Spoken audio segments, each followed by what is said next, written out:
ಆತನ ಉಪಕಾರಗಳಲ್ಲಿ ಒಂದನ್ನೂ ಮರೆಯಬೇಡಿರಿ. ಹಲ್ಲೆಲೂಯಾ.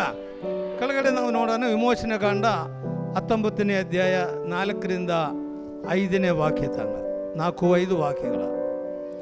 ಏನೆಂದರೆ, ನಾನು ಐಗುಪ್ತರಿಗೆ ಏನು ಮಾಡಿದೆನು, ಹದ್ದು ತನ್ನ ಮರಿಗಳನ್ನು ರೆಕ್ಕೆಗಳ ಮೇಲೆ ಹೊತ್ತುಕೊಳ್ಳುವಂತೆ, ಹದ್ದು ತನ್ನ ಮರಿಗಳನ್ನು ರೆಕ್ಕೆಯ ಮೇಲೆ ಹೊತ್ತುಕೊಳ್ಳುವಂತೆ ನಾನು ನಿಮ್ಮನ್ನು ಹೊತ್ತುಕೊಂಡು, ನಾವು ನಿಮ್ಮನ್ನು ಹೊತ್ತುಕೊಂಡು ನನ್ನ ಸ್ಥಳಕ್ಕೆ ಹೇಗೆ ಸೇರಿಸಿದೆನೋ, ತನ್ನ ಸ್ಥಳಕ್ಕೆ ಹೇಗೆ ಸೇರಿಸಿದನೋ, ಇದನ್ನೆಲ್ಲ ನೀವು ನೋಡಿದ್ದೀರಷ್ಟೇ. ಇದೆಲ್ಲ ನೀವು ನೋಡ್ತೀರಲ್ಲ. ಹದ್ದಿನ ವಿಷಯ ನೀವು ನೋಡಿದ್ದೀರಾ? ಕೋಳಿ ತನ್ನ ಮರಿಗಳನ್ನ ಎಲ್ಲಿ ಇಡ್ತಾರೆ ಅಂದ್ರೆ ರೆಕ್ಕೆ ಅಡಿಯಲ್ಲಿ ಇಡ್ತಾರೆ. ಅಂದ್ರೆ ಹದ್ದು ತನ್ನ ಮರಿಗಳಲ್ಲಿ ಎಲ್ಲಿ? ರೆಕ್ಕೆ ಮೇಲೆ. ನಿಮಗೆ ಗೊತ್ತಿಲ್ಲೇನು? ಹದ್ದೆಲ್ಲಿ ಗೂಡು ಮಾಡ್ತಾವೆ ಗೊತ್ತಾ ನಿಮಗೆ? ಎತ್ತರವಾದ ಸ್ಥಳಗಳ ಮೇಲೆ ಕಲ್ಲಿನಲ್ಲಿ ಹದ್ದುಗಳು ಅದರ ಗೂಡು ಮಾಡ್ತದೆ. ಹದ್ದು ಗೂಡು ಮಾಡಬೇಕಾದ್ರೆ ಅದರಲ್ಲಿ ಅಡಿಗೆ ಮುಳ್ಳಿನ ಗಿಡಗಳು ತಂದು ಇಡ್ತಾರೆ. ಅದ್ರ ಮೇಲೆ ಸ್ವಲ್ಪ ಮೆತ್ತಗಾಗಿರುವುದು, ಅದು ಕೂಡ ರಫೆ, ಅದ್ರ ಮೇಲೆ ಏನಿಡ್ತಾರೆ? ಒಳ್ಳೆ ಉಣ್ಣೆಯನ್ನು ತಂದಿಡ್ತಾರೆ. ಅವಾಗ ಮೊಟ್ಟೆ ಹಾಕ್ತಾರೆ, ಮರಿ ಒಳ್ಳೆ ಉಣ್ಣೆ ಮೇಲೆ ಇರ್ತದೆ. ಅದಕ್ಕೆ ತುಂಬ ಸಂತೋಷ, ಭಾಳ ಮೆತ್ತಗಾಯ್ತು ಅಂದೇಳಿ. ಇಲ್ಲ, ನಾವು ಎಲ್ಲ ಹಾಸಿಗೆ ಮೇಲೆ ಮಲಗ್ತಿರಲ್ಲ ಇಲ್ವಾ? ಆದ್ರೆ ಏನು ಮಾಡ್ತೇವೆ ಗೊತ್ತೇನು? ಅದು ಬೆಳೆದಾಗದ್ರೂ ಕೂಡ ಅಲ್ಲಿಂದ ಹೋಗಕ್ಕೆ ಇಷ್ಟ ಇಲ್ಲ. ಆದರೆ ಈ ಹದ್ದೇನು ಮಾಡ್ತೇವೆ ಗೊತ್ತೇನು? ಮೊದಲು ಈ ಹತ್ತಿಯನ್ನೆಲ್ಲ ಕಿತ್ತಾಕ್ಬಿಡ್ತಾರೆ. ಹತ್ತಿ ಕಿತ್ತಾಕಿದಾಗ ಏನಾಗುತ್ತೆ? ಸ್ವಲ್ಪ ರಫ್ ಆಗಿರುವ ಸ್ಥಳ, ಈ ತೆಂಗಿನ ನಾರುಗಳು ಅಂದವಿಂದವು ಇರ್ತಾವಲ್ಲ, ಅದ್ರ ಮೇಲೆ ಇರ್ತವೆ. ಆದರೂ ಕೂಡ ಅದಕ್ಕೆ ಹೋಗಕ್ಕೆ ಇಷ್ಟ ಇಲ್ಲ. ಕಡೆಗೆ ಅದು ಮರಿ ಬೆಳೆದೈತೆ, ರೆಕ್ಕೆ ಬಂದೈತೆ, ಪುಕ್ಕೆಗಳು ಬಂದೈತೆ, ಅದು ಗೂಡಿನಲ್ಲಿಂದ ಅಲ್ಲಾಡಕ್ಕೆ ಅದಕ್ಕೆ ಇಷ್ಟ ಇಲ್ಲ.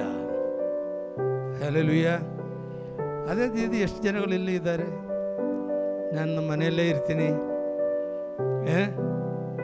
ನನಗೆ ರೆಕ್ಕೆ ಇದ್ರೂ ನಾನು ಹಾರೋದಿಲ್ಲ, ನಾನು ಎಲ್ಲಿ ಹೋಗೋದಿಲ್ಲ, ಭಾಳ ಬೆಚ್ಚಗೈತೆ ಕೂತ್ಕೊಳ್ಳೋರು ಎಷ್ಟು ಜನ ಇದ್ದಾರೆ. ಹದ್ದೇನು ಮಾಡಿದ್ರೆ ಗೊತ್ತೇನೋ?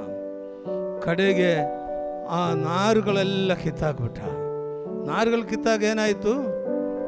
ಆ ಜಾಲಿ ಮುಳ್ಳುಗಳಿದಾವಲ್ಲ, ಅದು ಚುಚ್ಚಕ್ಕೆ ಶುರುವಾಯಿತು.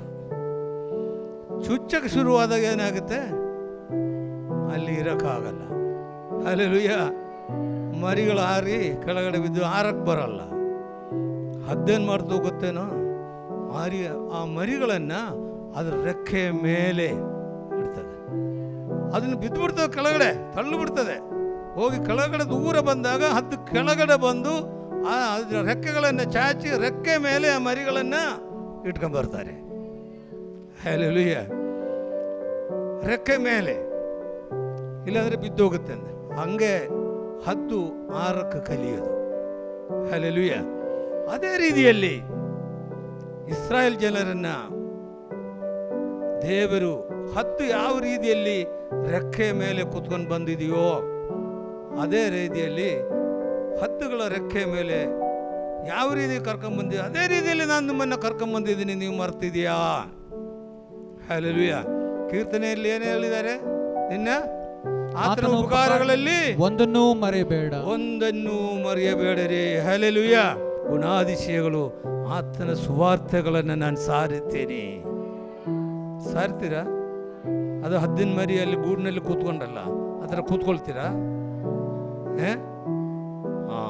ನಮಗೆ ಕರೆದಿರೋದೇನಕ್ಕೆ?